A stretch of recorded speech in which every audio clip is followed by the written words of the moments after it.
Ok, c'est parti. Alors, on parle de l'actualité financière crypto et donc les contrats à terme sur le SP500. Donc les négociations avant les heures d'ouverture des marchés américains qui ont peu changé. Donc il n'y a pas beaucoup de volatilité dans les négociations avant l'heure d'ouverture des marchés américains. Donc avant 15h30. Là, à l'heure actuelle, à l'heure où j'enregistre, il est midi 47. Et donc les contrats, enfin les marchés américains ouvrent à 15h30 heure française. Et donc là, on est dans les heures, dans les contrats à terme, dans les négociations avant les heures d'ouverture des marchés. Et là, on voit peu de volatilité, avec des marchés qui explosent en ce moment. Donc on parle des marchés traditionnels, hein, de la bourse, des marchés américains qui explosent en ce moment. Donc on va faire un tour sur tout ça et voir à peu près voilà, le sentiment sur les marchés et qu'est-ce qu'il faudrait faire. Donc déjà, on a Nokia qui a bondi de 7%, voilà, en annonçant un programme de rachat d'actions. En général, les entreprises essayent de stimuler leurs actions en faisant des rachats, voilà, en achetant eux-mêmes leurs propres actions. Ça crée une pression à la hausse sur leurs actions. Et donc voilà, c'est ce que Nokia a fait ici. Et voilà, un programme de rachat d'actions de 653 millions de dollars. Donc, et par contre, Nokia met en garde contre une année difficile. Donc Nokia triche en rachetant ses propres actions pour faire augmenter les cours et prévient que ça va être difficile. Donc l'action, certes, a bondi de 7%, mais préparez-vous à une baisse pour l'année 2024. Et oui, Nokia, on parle de Nokia, une action qui, semblerait-il, ou une marque qui n'est plus d'actualité, mais Nokia est bien présent. Plus maintenant sur le milieu de la 5G, des télécoms, des choses comme ça. Voilà. Ils ont perdu un peu le combat contre Apple au niveau des téléphones, tout ça, des smartphones. Ils se sont fait effacer, mais ils ont d'autres business, surtout dans les télécommunications, la 5G, tout ça. Et donc là, ils ont triché un peu, voilà, pour augmenter le cours de leur action. Mais bah, c'est bon pour leurs investisseurs qui croient toujours en Nokia. Donc ça, c'est une bonne chose. Donc Nokia, le résultat d'exploitation chute de 27% au T4, mais dépasse les attentes avec les hausses des marges. Donc on a même une chute, hein, au niveau voilà, des marges et tout ça. Mais voilà, c'est quand même au-dessus des attentes. Donc voilà, Nokia va être en difficulté en 2024. Mais voilà, avec ses rachats d'actions, tout ça, l'action a quand même explosé en bourse. Et vous allez voir que ce n'est pas les seuls qui explosent en ce moment, voilà, au niveau de la bourse. Voilà, tout monte en ce moment. Vous avez déjà les actions IBM. Donc là, on parle de Nokia, IBM. Tout ça, ce sont des anciennes actions qui n'intéressent plus vraiment grand monde, hormis les plus gros portefeuilles. Là, c'est tous les gros, les millionnaires ou des choses comme ça, voilà, qui sont investisseurs depuis plusieurs années et qui ont ces actions assez vieilles, mais qui versent des dividendes ou des choses comme ça. Et voilà. Et là, ça, c'est sûr que ça va pas intéresser ni ma communauté, qui est très friand de crypto ou d'actions à forte croissance pour, voilà, vite faire des gains rapides, des choses comme ça. Mais ce genre d'action-là monte de manière stable, tranquillement, ou verse des dividendes. Et comme je vous l'ai dit, c'est la voie, l'investissement, c'est la voie de l'enrichissement lent. Voilà, en fait, la plupart vont s'en sortir. Ceux qui détiennent ce genre d'actions-là, les riches investisseurs, des choses comme ça, eux vont vraiment faire des gains réels sur le temps.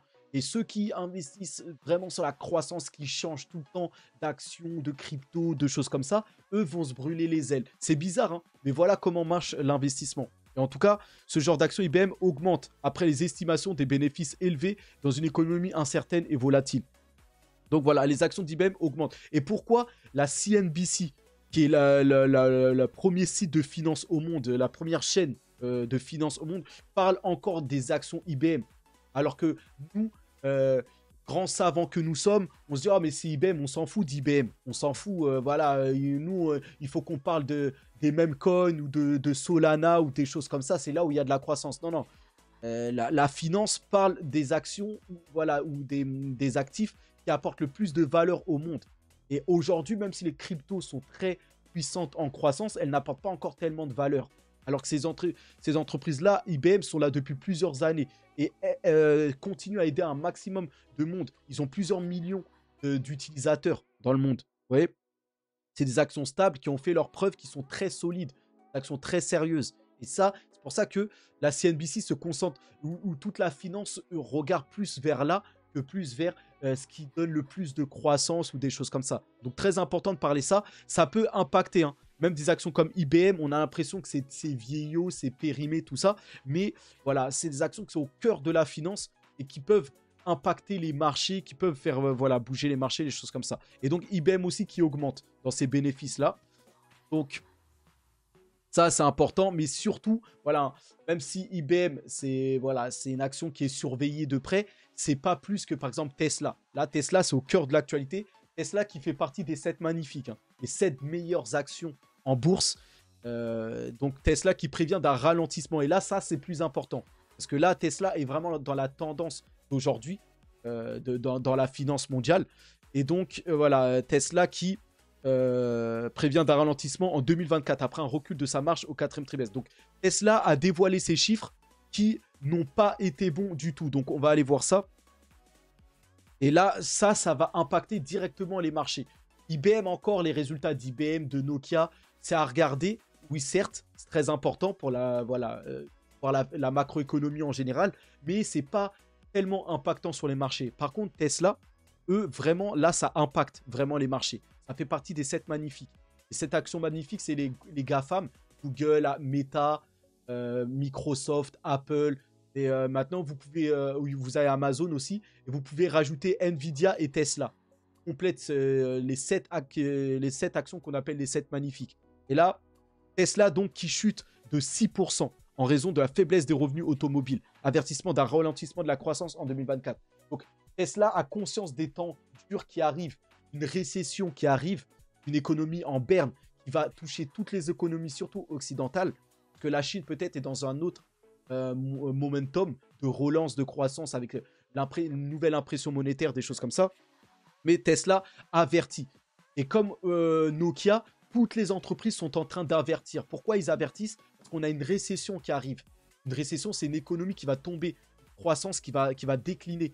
Et donc, moins de consommation. Les consommateurs vont être sur la défensive parce que les taux sont tellement encore élevés. Donc là, les économies risquent de tomber par terre et les entreprises anticipent cela. Même malgré que les marchés traditionnels soient à des plus hauts, ce qui nous attend maintenant, normalement, ça va être de la baisse des actions à moyen terme. Et donc, Tesla prévient de tout ça. Donc, les temps vont être difficiles, même pour Tesla et même pour toutes les autres actions. Et donc, voilà. Ici, vous avez Tesla dévoile de très mauvais résultats trimestriels. Vous voyez? Donc là, on voit les revenus, tout ça. On a eu, bon, les revenus, ça va. C'était presque comme attendu. Donc pour quelques, voilà, on est à 25 milliards 17 au lieu de 25 milliards 87. Bon, voilà. Et même les estimations de, voilà, toute la marge brute, c'est très proche, mais c'est quand même inférieur aux attentes. Et ça fait que, dans l'ensemble, c'est des mauvais résultats. Et Musk qui prévoit un ralentissement de la croissance. Et l'action, bien sûr, ici, il y a marqué l'action se fait punir. Et regardez ça, c'est assez... voilà, c'est comme quand Netflix, hier, a dévoilé ses résultats qui ont dépassé les attentes. Vous avez eu une bougie verte assez impressionnante. Et là, pour Tesla, c'est le contraire qui se passe. Ici, là, vous voyez, une bougie qui... une grosse bougie rouge, là. Vous le voyez ici, là, énorme. Regardez le dump incroyable. Donc ça pardonne pas, hein. Les investisseurs sont sans scrupules. Mauvais résultat, vente immédiate. Voilà la spéculation par rapport aux traders, les bots, tout ça. Donc voilà les conséquences voilà, par rapport à Tesla. D'autant plus que voilà, Tesla est confronté par rapport à une grosse rivalité, hein, de la concurrence chinoise. Donc Tesla, attention. C'est pour moi, l'année 2024 va être assez compliquée pour Tesla. Pas vous mentir. Moi, j'attends maintenant pour Tesla vraiment le full self-driving, donc la conduite autonome, les taxis autonomes plus tard de Tesla, tout ça, et Optimus et tout ça, et les prochaines gammes, là, la Tesla Model 2, Model C. Donc pour Tesla, pour moi, je vais laisser couler cette année 2024 tout en surveillant l'action. Mais là, pour moi, ils vont avoir une année difficile. Donc je ne m'exposerai pas pour le moment à l'action Tesla. Donc on verra ça. Et donc voilà, regardez, sinon on va mettre de manière plus voilà, reculée. Les actions de Tesla donc chutent de près de 6% en raison du manque de bénéfices. Regardez l'action sur le long terme. Regardez, on était à des plus hauts en 2020, on a chuté avec le Covid, tout ça, on est remonté un peu et là on rechute. Donc c'est vraiment en berne, vous voyez. Et je pense que ça va être très difficile pour 2024. Donc je pense qu'on va être dans un range pour Tesla, un range ou des temps difficiles. Avant de... Voilà, Tesla doit lancer un nouvel élan là, avec sa technologie, les robots Optimus, voilà, les superchargeurs de Tesla. Il y a beaucoup de choses hein, qui peuvent relancer l'action. Tesla a un énorme potentiel de croissance. Pour moi, Tesla va dépasser à terme Apple, Microsoft. À terme, hein. Apple et Microsoft, on va voir Microsoft qui dépasse les 3000 milliards. Donc c'est l'entreprise la plus valorisée aujourd'hui. Je pense que Tesla fera mieux que Microsoft mais depuis 3-4 ans. Vous voyez donc on verra. Mais je pense qu'à terme, Tesla va les dépasser. Et ça laisse un énorme potentiel de croissance. Donc Tesla n'est pas mort. Et moi-même, j'investirai sur l'action, mais un peu plus tard, on va dire. Et donc voilà. Par contre, à noter, hein, Tesla révèle qu'aucun de ces 435 millions de dollars de Bitcoin n'ont été vendus au quatrième trimestre. Donc Tesla, très intelligent, très malin. Tesla conserve ses Bitcoins. Surtout qu'on sait que le Bitcoin part dans un nouveau cycle et déjà dans un bull run. Et là, corrige actuellement par rapport à la vente de la nouvelle des ETF qui ont été lancés. Et le Bitcoin est parti pour un nouveau cycle de encore 2 ans de hausse de bull run là. Et donc, le Bitcoin peut dépasser les 100, voire les 200K. Et c'est pour ça que Tesla est en train de conserver ses Bitcoins pour profiter de la hausse du prix du Bitcoin à venir. Donc ça, c'est une bonne chose. Et voilà, Tesla qui emmène dans sa chute, hein, les actions des fournisseurs de Tesla en Asie subissent un revers après que le constructeur automobile n'a pas atteint ses objectifs. Donc là, vous avez tous les fournisseurs de Tesla. Donc là, ça a même impacté les véhicules électriques chinois. Rival de Tesla, certes, mais le fait que le Tesla qui représente le secteur des véhicules électriques chute, ça a emmené dans sa baisse NIO, Xpeng, Li Auto, les autres marques de véhicules chinoises dans leur chute aussi. Vous voyez et on a l'indice Hang Seng voilà, qui chute de plus de 7%. Donc c'est énorme. Tesla qui emmène tout le monde dans sa baisse. Tout ce qui est lié aux véhicules électriques. Et donc même le fabricant d'écran sud-coréen LG Display, connu pour fournir justement les écrans de voitures du modèle 3 de Tesla, a chuté de plus de 4%. Vous voyez? Donc voilà, l'impact. Regardez comment une action peut impacter la finance. Bon, vous avez que l'indice, le SP500, enfin les indices, les contrats à terme n'ont pas trop bougé là, les négociations avant les heures d'ouverture du marché. Donc bon, pour l'instant, ça encaisse globalement ces mauvais résultats de Tesla, mais on voit que Tesla peut impacter le monde et même les entreprises chinoises, voilà, les autres entreprises, voilà, par rapport à l'électrique et aux véhicules, le monde entier là. Donc voilà, par contre, on reste dans la gamme des véhicules électriques, on a le bénéfice net de Hyundai Motors qui, voilà, qui au quatrième trimestre augmente de 31% en décade des prévisions. Donc les autres marques, eux, sont en augmentation. Contrairement à Tesla, les autres, eux, ont de la croissance. Vous voyez? Donc hormis Tesla, on a quand même des bonnes nouvelles hein, sur les marchés. Donc ça, c'est à noter. C'est juste le pépin noir, on va dire, de Tesla.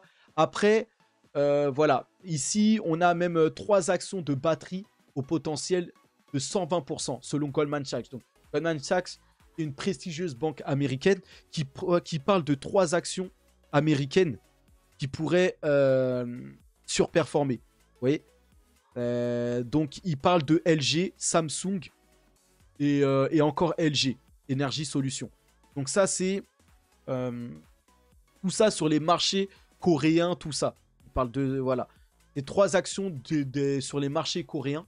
Donc, qui va s'exposer au marché coréen? Bon, j'en ai pas grande idée, mais il parle, voilà, ces 3 actions d'énergie qui pourraient exploser de plus de 120%, ce qui est possible, puisque on sait que le secteur des batteries et pour les véhicules électriques, des choses comme ça, il y a un gros potentiel, il va y avoir une forte demande.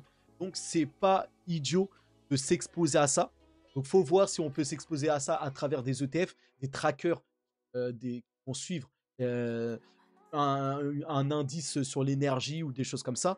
Mais voilà, je vous mets en lumière ça. Comme ça, vous sachez que c'est un potentiel de croissance, on va dire, par rapport à, voilà, à la bourse, tout ça. Donc, à voir en tout cas. Aussi, l'action liée au réseau social de Trump explose de 240% en 6 séances. Donc, de la pure spéculation. Donc, hier, je vous avais déjà parlé d'un meme coin avec le ticker Trump qui avait explosé sur la crypto.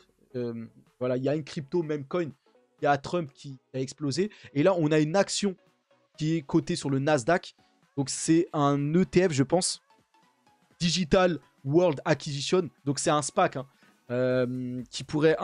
Donc, en fait, c'est une entité qui pourrait être introduite en bourse qui explose apparemment.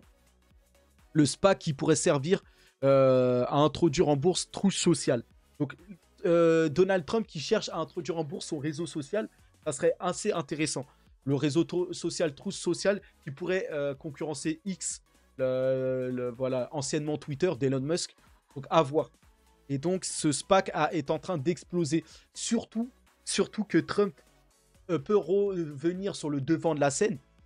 Et vous savez que Trump, qui est un ennemi de l'État profond, voilà, de la caste mondialiste, est un peu censuré par les grandes chaînes, les grands médias, les choses comme ça. Et Trump, en fait, va essayer de communiquer à travers son propre réseau social. Donc, le Truth Social, donc, qui veut dire vérité, la vérité sociale. Donc, c'est un réseau social qui se veut dire la vérité. Et donc, Trump, ce réseau social pourrait connaître une belle volatilité à la hausse et être dans la tendance, puisque si Trump revient aux affaires par rapport à sa victoire aux élections en 2024, le réseau pourrait être fortement utilisé et avoir une forte attention. Et c'est pour ça que ça explose avant même son introduction en bourse. Donc ça, il faut savoir. Donc voilà, vous avez pas mal de choses qui explosent liées à la bourse, au marché traditionnel. Là, vous avez tout ça là. Donc voilà, vous voyez que les gens ne dorment pas. Hein. Les traders, les investisseurs, ils ne dorment pas. Toute l'actualité est suivie. Vous voyez, ça, c'est des choses que même en France, même il y a très peu de personnes qui passent ce genre d'informations. Même c'est des petits détails. Hein. Il y en a très peu qui passent ça. Vous voyez, donc voilà. Et bien sûr, Microsoft, qui est l'entreprise la plus valorisée en bourse, qui surpasse les 3000 milliards de capitalisation. Incroyable pour Microsoft. Donc là, je ne sais pas trop où ils en sont. On va aller voir ça. Alors, tac, tac, tac. Infinite Market Cap. Donc, ici, voilà. Là, Microsoft est à 2 milliards. Bon, je sais pas trop, hein, parce que après, Infinite Market Cap n'est pas encore à jour réellement. Mais que ce soit Apple et Microsoft, les deux trustent autour des 3000 milliards. Ici, en tout cas, là, il était annoncé que Microsoft, voilà, venait de surpasser. Après, il y a de la volatilité. Hein. Il suffit que l'action ait été un peu vendue par les investisseurs et vous avez donc l'action qui peut repasser en dessous des 3000 milliards. Mais sachez que Microsoft et Apple qui se battent pour la première place des entreprises les plus valorisées, de l'entreprise la plus valorisée au monde, voilà, sont les deux quasiment à plus de 3000 milliards. C'est gigantesque. C'est la dette de la France. Voilà, c'est énorme. Vous voyez, 3000 milliards de capitalisation. Ça veut dire quoi? Que l'ensemble des investisseurs mondiaux ont acheté l'action de Microsoft pour 3000 milliards. Voilà, c'est ce que vaut l'entreprise Microsoft. 3000 milliards. Vous voyez, c'est énormément d'argent, tout comme Apple. Hein. Donc, deux big entreprises là. Et je pense que Microsoft va régner, va dépasser, va prendre le large par rapport à Apple, notamment par rapport au choix de Satya Nadella, donc cette personne-là, là, le PDG de Microsoft, qui fait que des bons choix et qui a bien senti le virage de l'intelligence artificielle. Donc ça va permettre à Microsoft d'aller plus haut et c'est pour ça que Microsoft va être la plus belle valeur. Et donc voilà, vous avez d'autres valeurs qui profitent de l'intelligence artificielle comme Nvidia. Nvidia qui bat tous les records, qui s'approche rapidement de son niveau le plus suracheté de tous les temps, survenu en novembre 2021. Et là, on le voit au niveau du RSI ici. Vous le voyez ici même. Vous voyez, on surchauffe au niveau du RSI par rapport à Nvidia. Ça veut dire qu'on est vraiment à des plus hauts sur Nvidia. Maintenant, malheureusement, il est trop tard pour moi de m'exposer à nouveau. J'ai fait une erreur. J'ai vendu toutes mes actions Nvidia pour comment dire, acheter surtout des actions liées à la cryptographie. Bon, c'est pas vraiment une erreur. Je pense que sur le moyen terme, les actions de la cryptographie là sur la courant 2024 vont surperformer largement Nvidia, tout ça. Mais c'est pas une bonne idée de vendre finalement les 7 magnifiques ou les actions, en fait, qui montent tranquillement sur le temps. On voit qu'à chaque fois, c'est elle qui gagne. Quoi qu'il arrive, on veut être pressé, voilà, on va investir sur la crypto, des choses comme ça. Quoi qu'il arrive, en fait, c'est de la patience, c'est l'investissement lentement. On grappille de l'argent petit à petit. C'est comme ça qu'on s'enrichit au lieu d'être pressé. Et chaque jour, pierre par pierre, au lieu de vouloir sauter les étapes et réaliser un x5, x10 en une seule fois qui peut nous conduire à perdre finalement, à mal être embarqué et faire, voilà, se faire dumper voilà, sur le visage, des choses comme ça.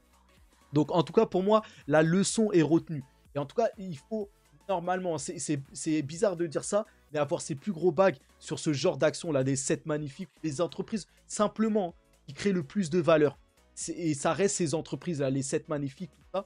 C'est sur elles qu'on doit avoir en fait le plus gros bag. Et ça, il va falloir que je finisse par le comprendre. Au lieu de tout mettre comme ça sur la crypto ou des choses comme ça, ou essayer voilà. Même si, comme je vous l'ai dit, hein, c'est pas une mauvaise idée hein, d'investir sur la crypto. On part sur un nouveau cycle. La crypto va largement surperformer ses actions, même les 7 magnifiques, les choses comme ça.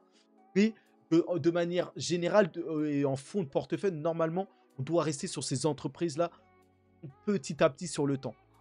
Pas une forte spéculativité, tout ça. Donc, je vais restructurer mon portefeuille en cette fonction-là. Vous voyez? Donc, on verra ça. Et regardez, hein, quand vous regardez les charts comme ça sur le long terme, Nvidia, c'est voilà, c'est une ligne droite assez impressionnante. Regardez ça, c'est rectiligne. Hein, vous voyez? Donc Nvidia, Microsoft, tout est en train, Netflix et tout est en train de battre des records. C'est record en record. On se demande jusqu'à où la bourse va aller. C'est assez impressionnant. Là, en même temps, vous voyez que les cryptos sont en difficulté à la vente de la nouvelle. C'est la bourse qui a des plus hauts. Mais là, maintenant, la situation risque de s'inverser. Hein.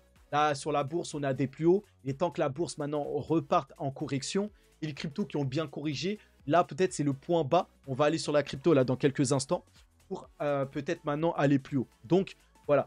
Il ne faut pas... voilà. Chaque chose en son temps. Là, c'était l'heure de la bourse. Maintenant, ça va aller dans le sens contraire. Donc voilà, vous le savez. En tout cas, faut pas, voilà, FOMO ou des choses comme ça, ou avoir peur de louper le train, des choses comme ça. Donc voilà, hein, regardez, même l'indice américain. Donc là, c'est le SP500, l'indice standard mondial. Regardez ça, c'est une ligne droite vers la hausse. Donc, forcément, la bourse va se calmer au bout d'un moment. Mais peut-être pas dans les prochains jours, puisque là, maintenant, tout le monde se dit, on est à des plus hauts. Vous voyez? Et donc, ça ne peut pas aller plus haut. Eh bien, c'est comme ça que la bourse va continuer à monter. Parce que je rappelle que les marchés font le contraire de la psychologie attendue. Et donc, comme tout le monde dit, bah, c'est trop, c'est abusé, la bourse, tout ça, bah, en fait, ça va continuer à monter, je pense, quelques temps encore, quelques semaines. Voilà, jusqu'à que les gens se disent, mais c'est pas possible, attends, je vais rentrer un petit peu, et bim, là, il va y avoir le dump. Donc voilà, c'est psychologique, les marchés, mais c'est comme ça que ça marche. En tout cas, assez impressionnant, la bourse. Maintenant, attention, le retour à la réalité peut être brutal. Et là, la Deutsche Bank qui met en garde. Hein. Le retour à la réalité en vue pour les actions, chute potentielle de 10%. Ça, c'est réel pour le coup. Ça, pour le coup, je veux bien le croire. Sur les marchés traditionnels, sur la bourse, le marché américain, on a des valorisations là qui ont atteint des sommets. Il va falloir qu'il y ait une correction. Quand est-ce que ça va arriver? Peut-être que ça va encore monter puisque tout le monde attend la baisse, tout ça. Et je suis d'accord avec la Deutsche Bank. Et donc, surtout, regardez, hein, le SP500. Voilà, ici, la Deutsche Bank parle d'une baisse de 5 à 10%. Regardez, on est vraiment, ça c'est les cours des marchés américains, le SP500. Regardez ça, on est à des niveaux records, 4800. Enfin, ce serait pas étonnant là qu'on chute. Ah, regardez comment ça monte. En fait, on est en phase diagonale. En fait, on monte, c'est une phase montante. Vous voyez? Donc, pas déconnant vraiment que là, on chute de 5 à 10%. Vous voyez? Et en même temps qu'on ait un comeback des actions chinoises, ça serait pas déconnant. Et là, peut-être que le narratif chinois, on va peut-être le jouer. Donc, regardez le sentiment sur les marchés. Vous voyez? Et nous sommes de retour. Extreme Grid revient en bourse. Donc là, la confiance sur les marchés boursiers est à des niveaux extrêmes. Vous voyez? Donc, c'est bien, mais quand, en fait, dans les marchés, vous devez avoir une psychologie inversée. C'est quand tout le monde est euphorique qu'il faut fuir les marchés. Et quand tout le monde a très peur, il faut entrer. En fait, on doit faire l'inverse de la psychologie. Et si la psychologie, là, les marchés sont en pleine euphorie, la bourse, tout le monde est extrêmement confiant, tout ça, bah, c'est le moment de fuir. Et là, on a un indicateur qui nous dit que la confiance est à des niveaux extrêmes. Donc là, c'est le moment de fuir la bourse. Vous voyez? C'est comme ça, c'est la psychologie inversée. Par contre, le sentiment, c'est que tout le monde pense que oui, la bourse va chuter. Et donc, comme c'est une psychologie inversée, bah, la bourse va continuer à monter quelques temps. C'est ça qui est... En fait, c'est le contraire. Mais vous voyez, toute la psychologie, c'est comme ça que ça marche. Vous voyez? Mais là, moi, en tout cas, je ne vais pas m'exposer en bourse. Je maintiens ma position. C'est trop tard maintenant. Là, avec ce sentiment d'euphorie, il faudrait mieux rester à l'écart. Vous voyez? Même prendre des bénéfices si possible. Et tu es encore sur les actions Nvidia ou des choses comme ça. Et laisser couler. Vous voyez? Parce que là, le sentiment comme ça devrait vous inquiéter. Plutôt que se dire, ah oui, bah si tout le monde est confiant, il faut rentrer. Non, il faut faire le contraire, on va dire. Vous voyez? Donc, surveillez ça. Surtout que ça se passe pas très bien, hein, pas si bien que ça. Quand on regarde des détails aux États-Unis, regardez les crédits revolving aux États-Unis qui empirent. Donc, les crédits revolving, crédits résolvables, renouvelable, pardon, c'est en fait un crédit à la consommation qui vous permet d'avoir à disposition une somme d'argent que vous décidez d'utiliser en toute liberté et que bien sûr vous remboursez à échéance, tout ça. Mais voilà. Et là, donc, le crédit à la consommation, donc aux États-Unis, est en train d'exploser, simplement. Ça traduit quoi? C'est-à-dire que les gens aux États-Unis, de plus en plus, dépendent de crédit parce qu'ils n'ont plus les moyens. Ça montre que voilà, l'écart de richesse, la situation de plus en plus difficile, tout ça explose alors même que les taux sont élevés. Hein. Donc les taux d'intérêt sont élevés pour casser la croissance. Mais les gens continuent d'emprunter de plus en plus. Vous voyez? C'est le paradoxe. Malgré que les prix sont chers, tout ça, les gens empruntent encore plus, voilà, pour essayer d'avoir ça. C'est assez fou. Et donc, les prêts sur carte de crédit des 4 banques ont augmenté rapidement. Quant aux impayés, ils dépassent les niveaux de 2019. Donc, non seulement il y a de plus en plus de crédits, mais quand les crédits sont faits, les impayés en plus derrière, les gens qui n'arrivent plus à payer, augmentent aussi à des niveaux incroyables. Donc, la difficulté des consommateurs américains est en train d'exploser. Vous voyez? Donc, ça sent pas bon du tout aux États-Unis, tout ça. Mais malgré tout ça, voilà. On a des actions en bourse qui explosent. C'est tout le paradoxe. Mais les gens qui font ce crédit-là ne savent même pas qu'en bourse, ça explose. Ils n'ont pas l'éducation financière pour aller voir les marchés et tout ça. Ils ne savent même pas. Ils savent même pas, même. Ils savent que les prix augmentent, mais ils ne calculent même pas l'inflation, tout ça. C'est ça qui est assez incroyable. Vous voyez? Donc, voilà pour le volet américain, qui est la place de la finance mondiale. C'est aux États-Unis que tout se passe. Ça lead un peu les marchés mondiaux. Donc là, on va passer rapidement sur les marchés européens et ensuite asiatiques rapidement, parce qu'il n'y a pas beaucoup d'actualité contrairement aux États-Unis. Et ensuite, on va passer aux cryptos. Donc, là, alors, la BCE, donc les taux ferment, mais quand arriveront les premières baisses? Pour la BCE, ils sont très coincés. La BCE, l'inflation est repartie à la hausse, donc ils ne peuvent pas baisser encore les taux puisque l'inflation résiste, et ils ne peuvent pas aussi vraiment les réaugmenter parce que ça mettrait, déjà que l'Allemagne est en récession, ils ne peuvent pas encore voilà, aggraver la situation. Donc la BCE, Christine Lagarde, est coincée. Elle n'a pas d'autre choix que de stabiliser les taux en espérant que l'inflation baisse, en espérant que la croissance, que ça casse la croissance et que l'économie se refroidisse pour que l'inflation baisse et que les prix donc du quotidien baissent. Mais nous, la question qu'on se pose et que les investisseurs se posent, c'est quand est-ce qu'elle va assouplir les marchés, quand est-ce qu'elle va baisser les taux pour refavoriser la croissance. Bah, c'est pas tout de suite. Comme je vous l'ai dit, l'inflation persiste là-bas. Donc, il faudra repasser pour l'Europe, en tout cas. Et donc, bah, tout ça, ça traduit quoi? C'est que les marchés européens vont rester fébriles et vont plutôt flirter avec de la baisse. En tout cas, les actions qui composent les bourses européennes vont avoir beaucoup de difficultés. Tout comme, pour moi, les marchés américains qui sont à des niveaux extrêmes, ça va baisser. Donc, moi, là, les marchés occidentaux, là, européens, américains, c'est plus le moment de se mettre dessus, pour moi. trop de risques avec les taux qui sont à des niveaux élevés encore et qu'on voit que les taux ne vont pas descendre tout de suite. C'est là, les tensions sur le marché vont augmenter. Donc pour moi, c'est pas le moment d'aller dessus. Vous voyez? Et donc, par contre, là, on va passer au marché asiatique. Les marchés asiatiques représentent une opportunité. La Chine, en tout cas, parce que la Chine est dans un plan de relance. Donc la Chine, pourquoi pas les actions chinoises. Donc le chômage des jeunes en Chine restera élevé en 2024. Donc la Chine, voilà, par rapport à leur déboire, ils ont beaucoup de problèmes. Énormément de problèmes, mais la Chine va tricher. C'est tout ce qui nous importe. La Chine, l'immobilier ne va pas bien en Chine. On va aller voir ça. Les chômages est là en Chine. Mais la Chine, tout ce qu'on sait, c'est que la Chine, là, prend des mesures pour son économie. Et ça, bah, ça va impacter les actions chinoises et relancer l'économie chinoise. C'est tout ce qu'on veut savoir. Leur problème, c'est pas bien pour eux. Mais voilà, nous, on est là pour de l'argent. Il faut voir que, bah, avec les relances et tout ça, c'est de la triche. Hein. Et ils vont devoir imprimer de l'argent derrière pour relancer tout ça. Mais tout ce qu'on sait, c'est que ça va faire exploser les actions chinoises, tout ça. Et donc, mais l'UE prévient que l'impact économique persistera. Bon, en tout cas, l'UE s'intéresse fortement à l'Asie et à la Chine, de ce qu'on voit.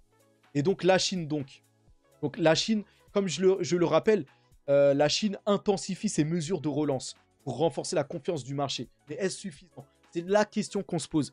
La Chine a décidé de, ça y est, de se réveiller un peu, de relancer un peu son économie en imprimant, voilà, en lançant un plan, un budget de 278 milliards de dollars, tout ça. Mais est-ce que ça va suffire? Est-ce que ces injections de liquidités pour soutenir le marché immobilier, tout ça, est-ce que ça va suffire? Bah, j'espère que oui. En tout cas, c'est un pari. Maintenant, moi, je vais rester en mode observateur sur le marché chinois. Mais ce serait pas idiot. Hein. Moi, j'ai plus de liquidité malheureusement, mais ce serait pas idiot de s'intéresser au marché chinois, aux actions chinoises. Alibaba, NIO, Xpeng, Tencent, tout ça. Parce que c'est peut-être ces actions-là sont bon marché, sont à des niveaux les plus bas. Elles ne peuvent pas, quasiment pas aller plus bas. Donc, peut-être que c'est le moment de s'y intéresser. Parce que quand ça a monté, ça peut exploser de plus 20, plus 30%. Enfin, parce que quand ça va se relancer avec... Vous savez, quand on relance une économie, on met un plan de relance, les actions, elles profitent énormément. C'est pas l'économie réelle qui va profiter. Hein.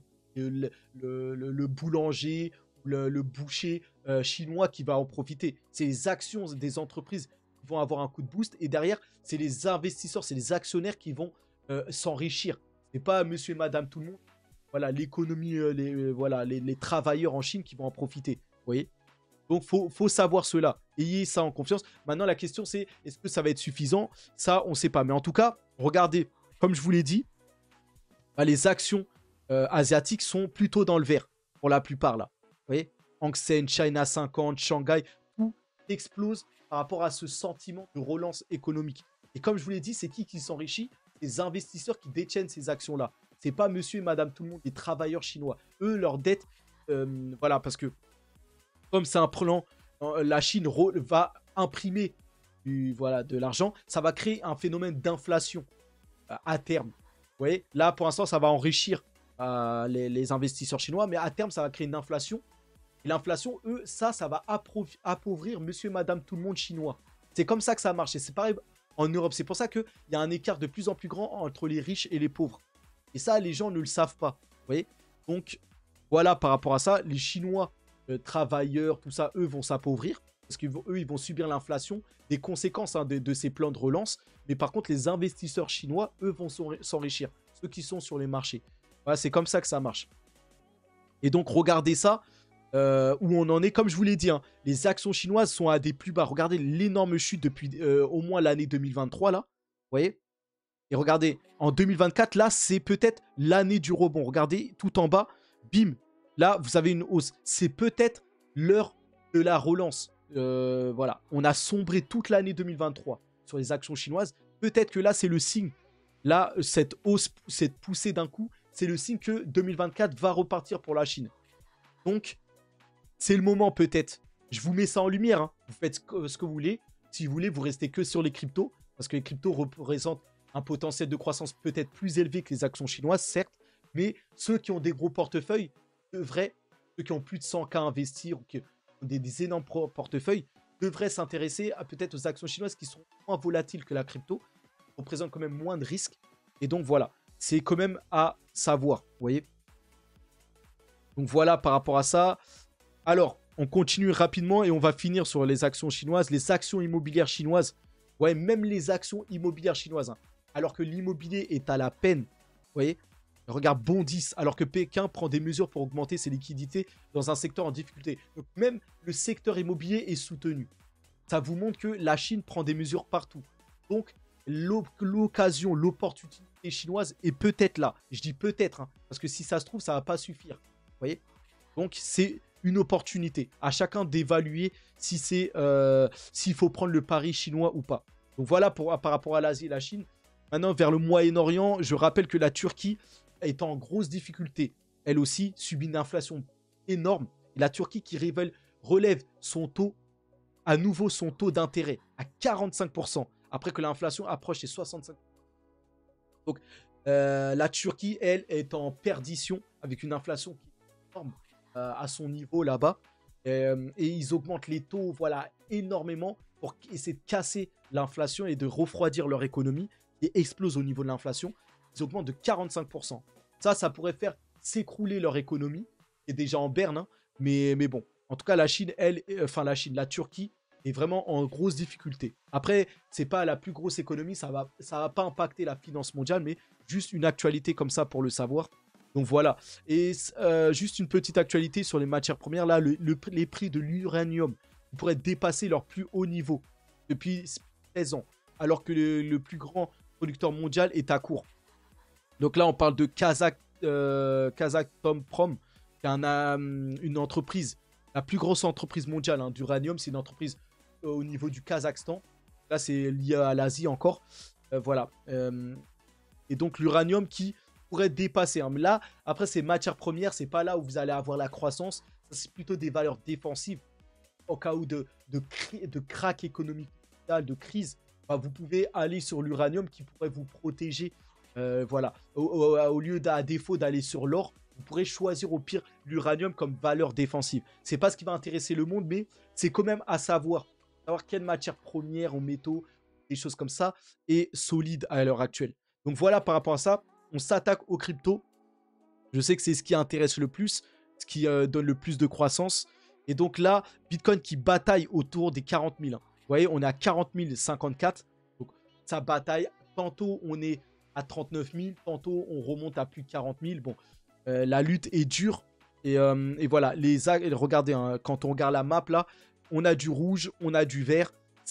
Voilà, on ne sait pas. Est-ce que, pour moi là, on a touché un plancher là, 38 000. Je pense qu'on va ranger maintenant. C'est mon sentiment. Mais on va voir tout ça. En tout cas, voilà, avec 7 milliards de dollars de sous-gestion à travers ces ETF spot, Cathie Wood, qui possède le fonds ARK, propose des ETF spot Bitcoin. Donc les ETF, c'est les trackers qui vont suivre, répliquer le cours du Bitcoin en achetant du vrai Bitcoin. Hein. En fait, avec son fonds, elle va acheter des vrais Bitcoins qu'elle va proposer à ses clients investisseurs. Vous voyez? Et donc, elle possède déjà voilà, 7 milliards de dollars d'actifs de manière totale. Hein. Pas que des actifs au Bitcoin. De manière totale, son fonds possède pour 7 milliards. Donc, c'est cette dame-là, ici, là, Cathie Wood. C'est la célèbre investisseuse la plus bullish de tous les investisseurs, c'est elle. Hein. Elle est dans le futur. Enfin, elle choisit que des actions à forte croissance. C'est-à-dire les actions futuristes un peu. Il y a les technologies, aux cryptos, à l'intelligence artificielle, à la génétique, tout ça. Donc, elle vise que des secteurs d'avenir. C'est pour ça que là, bon, ces actions-là, c'est des actions à un énorme risque, mais qui plus tard connaîtront le plus de croissance. Donc, cette femme-là, dans le futur, va être extrêmement riche à travers ses fonds, des choses comme ça, parce qu'elle elle prend des risques avec ses fonds, mais elle investit que sur des trucs futuristes. Et à terme, dans plusieurs années, elle récoltera les fruits de ces risques-là. Et donc, voilà, Cathie Wood, amie du Bitcoin, parce qu'elle adore le Bitcoin, bien sûr, révèle ses dernières opinions sur le BTC. Et donc, tac, tac, tac. Bon, on va pas lire l'article, de toute façon, on sait qu'elle est très bullish. Je pensais qu'elle allait donner des opinions, mais là, il faut rentrer dans l'article. On va pas faire ça. De toute façon, elle est très, très bullish sur le Bitcoin. Donc voilà. Alors, le juge a refusé de laisser le fondateur de Binance Zhao se rendre aux Émirats Arabes Unis malgré son offre d'utiliser les capitaux propres comme garantie. Donc, vous savez, comme vous le savez, Changpeng Zhao ne peut pas, l'ancien PDG de Binance ne peut pas toujours quitter les États-Unis tant qu'il ne sera pas jugé. Donc, on attend tout ça. Voilà, c'est une des actualités qui fait le tour de la CNBC. Voilà, toujours pour essayer de mettre les cryptos, voilà, que des mauvaises actualités comme ça, pour vous détourner un peu, montrer que la crypto, c'est que des affaires d'escroquerie, voilà, ou de juges, voilà. Que des choses comme ça pour vous inciter à pas trop vous exposer à ça. Donc voilà. Maintenant, pour rappeler une chose, c'est qu'on a eu 3100 milliards de dollars. C'est le montant utilisé à des fins illicites dans le système financier traditionnel. Donc voilà, voilà. C'est le montant utilisé à des fins illicites, vous voyez, dans le système financier. Vous voyez, énormément d'argent et à des fins, voilà, pas très beau, on va dire. Et cela met en lumière la surestimation du volume des transactions illicites sur la blockchain, estimée à seulement 24 milliards. Donc, c'est vrai que sur la blockchain, on en a eu pour 24 milliards de dollars de transactions, c'est-à-dire de transactions pas très, voilà, pas très bonnes, on va dire, pas très, qui va pas dans le sens, voilà, de ce qui pourrait être bon pour la crypto. Mais là, sachez que sur le marché traditionnel, c'est beaucoup plus. Les fonds sont utilisés, il y a beaucoup plus de milliards qui sont utilisés pour tricher, pour arnaquer, des choses comme ça. Vous voyez? Donc tout ça, c'est pas bon du tout sur les marchés traditionnels. Et on voit que la blockchain, certes, il y a des fonds qui sont utilisés pour ça, mais c'est infime par rapport au marché traditionnel. C'est pour vous montrer que ça, il y aura toujours des mauvais acteurs sur les marchés. Quels que soient les marchés ou finances traditionnelles, voilà, il y aura toujours des mauvais acteurs et des fonds qui seront mal utilisés. Donc voilà, on va s'attarder au prix sur la crypto. Alors voilà où on en est. Donc comme je vous l'ai dit sur le Bitcoin, on est là, on a eu un plus bas dans les 38 000. Et là, petit à petit, on est en train de remonter et on lutte là au niveau des 40 000. Donc on va voir ce qui va en être. On est sur le point. Donc là, c'est un moment très important. Est-ce qu'on va passer ces 40 000 définitivement? Donc il y a une grosse bataille. Soit on va venir buter sur la ligne blanche là, et on va continuer la baisse. Et là, cette fois, peut-être aller plus bas vers les 35 000. Vous voyez, ou soit on va casser les 40 000. Et là, si on arrive à casser définitivement et remonter à 42, 43, on est bien parti cette fois pour aller beaucoup plus haut. Donc là, la vraie bataille est là. Toute la question, là, il y a une grosse bataille aux alentours des 40 000. Donc, on va voir. Soit on va continuer, on va se faire rejeter, soit on va casser ça et aller plus haut. Donc ça, c'est la grosse bataille du moment.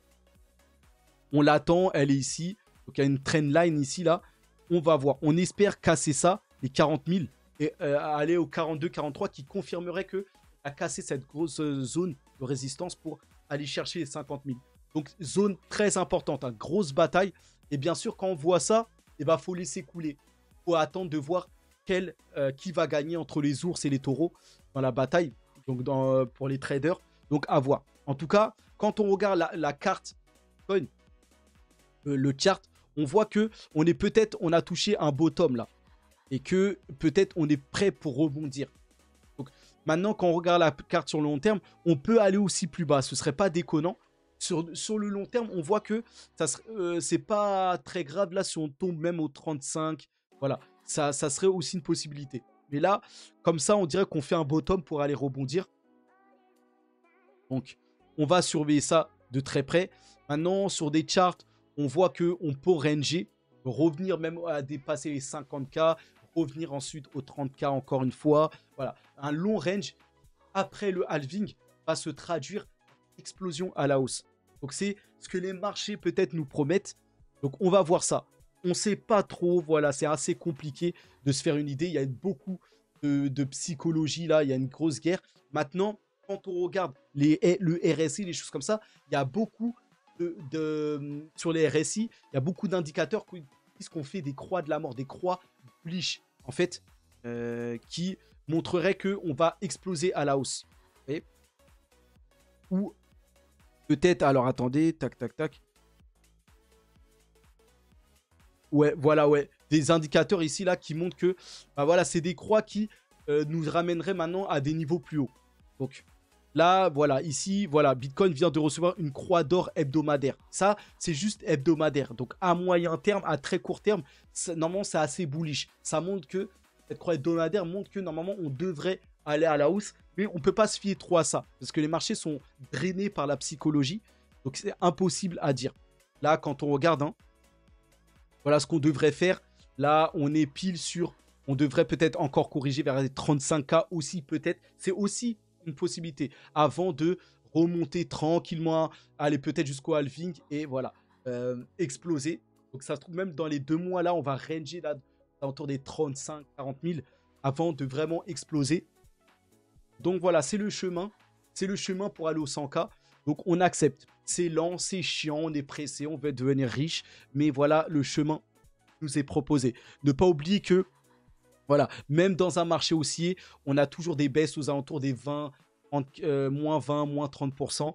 Là, ça ne fait pas exception. Regardez, si vous voyez, depuis le début de l'année 2023, on monte, mais même dans cette montée-là, de 15 000 à 40 000, on a eu plusieurs fois des baisses de moins 20%. C'est normal. Les marchés prennent des bénéfices. Les investisseurs qui ont investi prennent des bénéfices. Et là, ce n'est pas une surprise que le marché est descendu de 20%. Ça peut encore descendre même de 30 à 30%. De 30%. On va aller chercher les 33, 35, 35 000. Mais voilà, vous le savez. C'est comme ça. Donc là, il n'y a pas de but. Après, sur le moyen long terme, on continue. Voilà, les mêmes cycles. Ça se répète. Pas besoin. Voilà, là, on est reparti pour 2-3 ans. Enfin, pardon, 2 ans encore de hausse. Donc, c'est toujours la même chose. Ça bouge pas. Voilà. Cycle après cycle, ça se répète. Sur le long terme, ici, on est ici.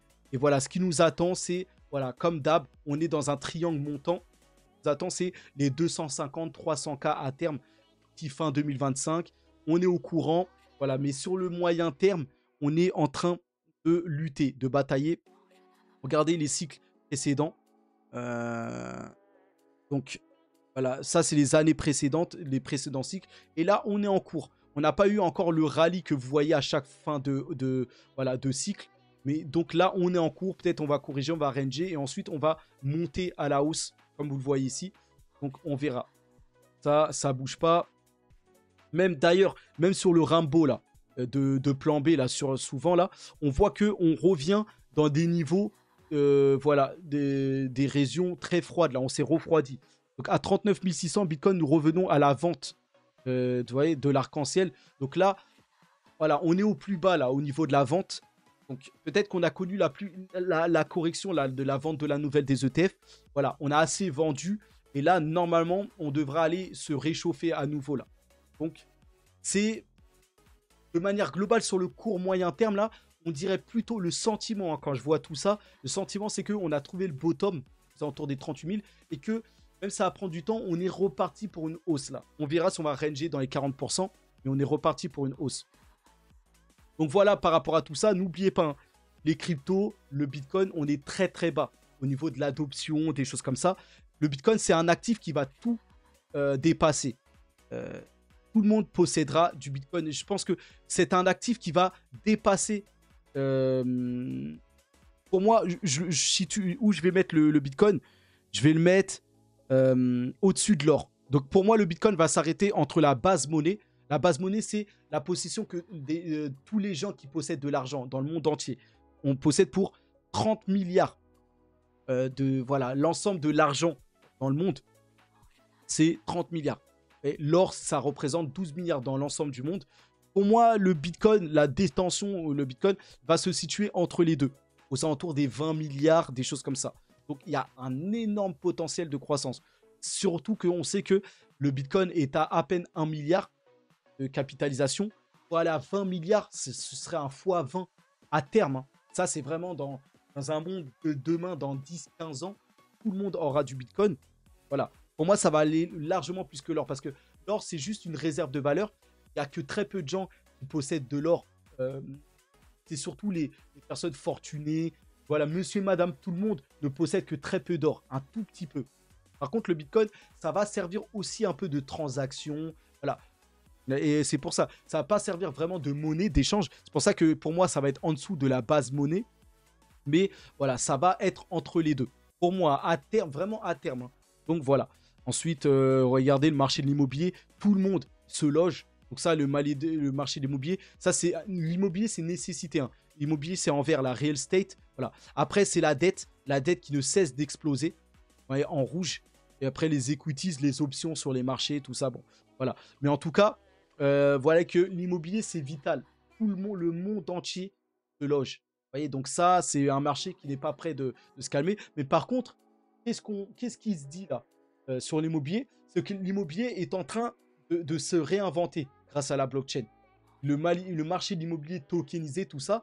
Et donc, c'est un nouveau marché qui va se réinventer. Et il y a énormément d'argent à se faire. Voilà, avec Realty, les projets d'immobilier. Surveillez ça. C'est un nouveau moyen de gagner de l'argent. Donc, exposez-vous à ça. Allez vous informer. C'est un nouveau moyen de s'exposer par rapport à ça. Donc, voilà, par rapport à ça, on est à proche de 50 minutes, hein, de live. Je rappelle, oui, c'est vrai que mes lives durent environ 1 heure. C'est un vrai podcast à écouter par rapport à l'actualité de la finance. Et là, on est parti pour être aux alentours d'1 heure là, avec ce qui me reste. Donc, voilà, par rapport à ça. Alors, on finit ce live avec donc la SEC qui, voilà, là c'était sur le Bitcoin, on passe à Ethereum. La SEC a repoussé sa décision au mois de mars au sujet de l'ETF Ethereum Spot de BlackRock. Donc voilà, la SEC qui repousse sa décision. Et il semblerait que, la SEC joue le temps. Donc on dirait qu'on n'est pas très loin, hein, par rapport à l'acceptation des ETF Ethereum Spot. Mais je pense que ça va prendre plus de temps que prévu parce que le cas d'Ethereum n'est pas encore bien défini quant au fait que est-ce que c'est une marchandise, securities, tout ça. Donc pour Ethereum, pour moi, ça ne sera pas tout de suite. Mais voilà, il faut noter que la SEC, ici dans sa lettre, voilà, c'est marqué noir sur blanc, a décidé de repousser voilà, les ETF, tout ça. Donc c'est à noter. Et ici, vous avez Gary Gensler qui a, voilà, déclaré, comme je l'ai dit il y a 2 semaines, ce que nous avons fait en ce qui concerne les ETF Bitcoin est limité à cette seule marchandise non sécuritaire et ne devrait pas être interprété comme étant autre chose que cela. Donc, c'est la déclaration de Gary Gensler lors d'un point de presse à propos des ETF spot Ethereum. Donc voilà, il dit que ce qu'il a fait par rapport... Ils ont accepté le Bitcoin parce que le Bitcoin est considéré comme une marchandise, alors que Ethereum est considéré comme une securities, qui veut dire que, par exemple, Bitcoin, c'est une marchandise. C'est pas... Bitcoin, en fait, ne fait pas de l'argent sur votre dos. En gros, y a pas, le Bitcoin, je ne cherche pas à faire de profit. Alors que Ethereum, il classe ça, Ethereum, comme une securities, donc Ethereum comme un business qui cherche à rentabiliser, à se faire des profits pour le dos des gens. Et donc, voilà, ils considèrent que Ethereum devrait être sous leur juridiction et que c'est pas, voilà, c'est pas bon. Donc, c'est pour ça que le cas d'Ethereum n'est pas sûr par rapport aux ETF. Donc, on verra ça. Donc, voilà, par rapport à Ethereum, Solana qui continue ici à, vous voyez, à se développer. Et là, Solana a sorti une nouvelle technologie d'extension de tokens. Voilà. Ici, ils disent que les extensions là, de tokens permettent aux développeurs qui, voilà, dans l'écosystème Solana, de créer rapidement des expériences de tokens personnalisés, de jetons personnalisés et conçus pour répondre aux besoins de conformité des entreprises. Donc voilà, ça va aider à peu près les entreprises.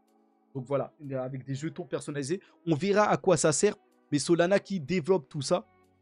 Et voilà encore une plus-value ici. Pour, voilà. Et il y a déjà des entreprises qui profitent de ça apparemment. Donc on verra ça. Mais Solana qui se développe à une vitesse incroyable. Et n'oubliez pas, hein, là on a Jupiter, l'un des projets phares dans l'écosystème Solana, qui va sponsoriser le téléphone Solana, donc, qui s'appelle Saga. Donc Solana a un smartphone, hein, comme l'iPhone ou le Samsung et tout ça. Et Solana Mobile, pour l'instant, je trouve que c'est trop tôt, hein, pour ce genre de téléphone, pour l'adoption mondiale, mais c'est une bonne initiative. Et ce téléphone, avec le chapitre 2, ils ont lancé le 2e chapitre pour Solana, donc une nouvelle version du Solana, à un prix moins cher, à 450 $. Et là, on a Jupiter qui sponsorise ça. Donc c'est une très bonne chose, un des leaders des protocoles là, dans l'écosystème Solana, qui vient apporter du financement au téléphone Saga. Donc très bonne chose. En attendant que l'adoption se fasse sur les téléphones Saga, on a par exemple le projet Helium là. Vous savez que Helium, qui est le plus gros projet de télécom ici là. Vous savez, Helium, c'est le plus gros projet sur la blockchain de télécommunications, les réseaux 5G, tout ça. Et bah ce projet est dans l'écosystème Solana. Vous voyez, et Helium est déjà avec les plus gros partenaires, T-Mobile, AT&T, tout ça, aux États-Unis. Et donc, Helium propose déjà la 5G. Comment ça marche? En fait, Helium, vous mintez, en fait, vous allez acheter des produits, comment dire? Je vais vous taper ça sur, comme ça, vous allez comprendre ça. Ici, Helium.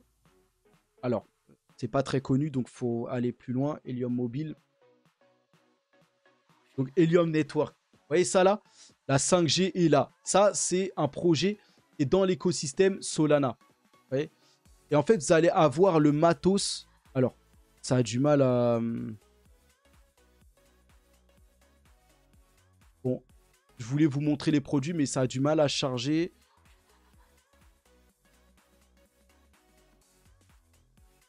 Bon, en tout cas, voilà, là, vous avez l'écosystème. Justement, bah tiens, là, Helium, il y a déjà, vous avez déjà les forfaits, tout ça. Et tout ça, c'est natif sur le tel de Solana. Solana est nativement connecté avec la 5G d'Helium. Utilise déjà la 5G d'Helium. Vous voyez? Et la 5G d'Helium utilise déjà les réseaux, les plus gros réseaux télécoms aux États-Unis, dans les zones où Helium n'est pas encore éligible. Mais en tout cas, Helium, vous allez, en fait, vous allez, on vous proposer comment dire, des produits que vous allez laisser chez vous qui vont offrir de la Wi-Fi à des millions de kilomètres, enfin à au moins 50 kilomètres à la ronde. Et c'est comme ça que vous allez miner de l'hélium et proposer de la 5G, la Wi-Fi partout. C'est-à-dire à travers de la 5G qui va proposer de la 5G. Et donc voilà comment ça marche. Et vous avez déjà les forfaits qui sont natifs sur le téléphone de Solana. Et ça, voilà. Mais bah là, vous avez justement Helium qui a un partenariat avec Telefonica au Mexique. Hein. Vous voyez? Regardez. Pour la 5G au Mexique, Telefonica, qui est un des opérateurs au Mexique, qui se met en partenariat avec Helium. Et donc ça, voilà. Ça, c'est une énorme plus-value pour Helium et pour Solana. Vous voyez? Parce que tout ce volume de transactions va servir le réseau Solana. Donc énorme plus-value encore. Donc voilà par rapport à tout ça. Sinon, Polygon, la layer 2 d'Ethereum, on a Egg Layer qui devrait faire son apparition sur Polygon courant février, qui va améliorer drastiquement l'interopérabilité au sein de l'écosystème. Donc Polygon, à travers Egg Layer, ici, va progresser au niveau de l'interopérabilité. Et Egg Layer vise à connecter les blockchains avec des preuves à connaissance nulle, des ZK-proof. Donc voilà, encore avec cette technologie Zero Knowledge, 7K, en fait, voilà, ça va augmenter, utiliser cette technologie même par rapport à l'interopérabilité. Donc, ça a l'air d'être assez important. Donc, voilà, c'est énorme. Polygon, ça va vraiment être un réseau assez puissant. Il sera utilisé par la masse, je pense, demain. Et qui va vraiment aider Ethereum. Donc, on verra. Mais Egg Layer qui vient aider Polygon pour l'interopérabilité. Maintenant, juste pour vous dire, parce que on voit que la bataille, on dirait pour l'adoption, on voit que Solana attire beaucoup par rapport à tout ça. Et d'ailleurs, quand on regarde ici, je sais pas si je vous l'ai mis. Non, je vous l'ai pas mis, mais je vais vous le mettre ici. Dans cette bataille, il semblerait que Solana ait l'avantage. Hein. Donc là, ici, on peut le voir. Ici, résultat fou, hein, combien de milliards de dollars de financement ont été investis dans la mise à l'échelle ETH et VM par rapport à une poignée d'acteurs. Voilà. Et qu'est-ce qu'on voit ici? Qu'est-ce que Anatoly, là, le fondateur là, de Solana, il dit que là, il met en avant tout le financement, moyens de financement qui ont été mis pour toutes les layers 2 là, d'Ethereum. Et là, on parle, voilà, vous avez Ethereum, vous avez ZK Sync, Arbitrum, Base, Starknet, Optimism, DYDX, Mantle, Immutable X, Arbitrum Nova, enfin, tout ça, sans oublier Polygon Matic, tout ça, là, tous ces moyens qui ont été mis pour toutes ces layers 2, et bah, vous avez Solana ici, là, vous voyez là, regardez, Solana qui surperforme tout. Regardez ça, je vais vous le marquer. Vous avez le Moon qui dit que bah, Solana effectue plus de transactions réelles que toutes les layers 2 combinés d'Ethereum. Vous voyez? Regardez ça. Donc incroyable. Donc ça montre que Solana surperforme toutes les layers 2. C'est fou. Donc ça à prendre en compte. Et regardez, ça c'est notre layer 2. Enfin, c'est même pas une layer 2, c'est un autre protocole qui est un gros outsider. Et qui est sur le point peut-être aussi d'exploser là, Injective. Donc il faudra surveiller ça aussi. Injective qui a un bon outsider. Donc on va surveiller tout ça là. Et sinon pour les altcoins, regardez. Les altcoins aussi qui sont sur le point d'exploser. Hein. Et pour moi, c'est l'heure des altcoins. Et plutôt que le Bitcoin, tout ça, je vous l'avais déjà dit, tout ça. Donc surveiller les altcoins, c'est peut-être leur heure, tout ça.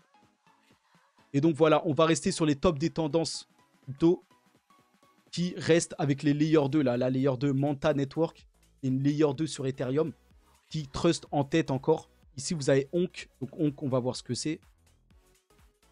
C'est l'écosystème Solana. Et là, je pense que c'est un même coin. Alors, on va voir ce que c'est. Voilà. C'est toujours, voilà, face à Bonk. Donc, il y en a qui essayent de lancer un nouveau même coin sur Solana. Vu que ça a bien marché avec Bonk, il y en a qui essaient de spéculer pour essayer de gagner vite de l'argent. Voilà, en lançant un nouveau même coin. Donc, ça attend par tous les moyens. On a Onk, mais on avait aussi, je pense, c'était Miro aussi. Vous voyez, qui est en 6e position, là, dans les tendances crypto. Vous voyez, donc toutes les mêmes coins sur Solana là qui essayent voilà, de profiter de la hype pour essayer de se faire un maximum d'argent, tout ça, comme d'habitude. Donc voilà, hein, par rapport aux top tendances crypto, ça bouge pas, l'écosystème Solana qui est là, Bitcoin. Donc voilà, on en reste là. Donc force à nous hein, pour d'autres actualités. Et je reviens peut-être soit pour un live s'il se passe des choses intéressantes, soit pour d'autres actualités. Donc force à nous. Hein. Et vous savez, hein, le résumé, c'est que sur les marchés boursiers, il faut peut-être s'éloigner là sur les marchés occidentaux et peut-être viser les actions chinoises parce que la Chine relance son économie. Et sinon, peut-être là, on a trouvé un bottom sur les cryptos. Donc c'est peut-être le temps de recharger sur les cryptos en espérant qu'on casse, qu'on passe au-dessus des 40 000, qu'on aille chercher les 50K. Donc voilà, résumé. Hein. Force à nous. Hein. Allez. Bon après-midi. À plus.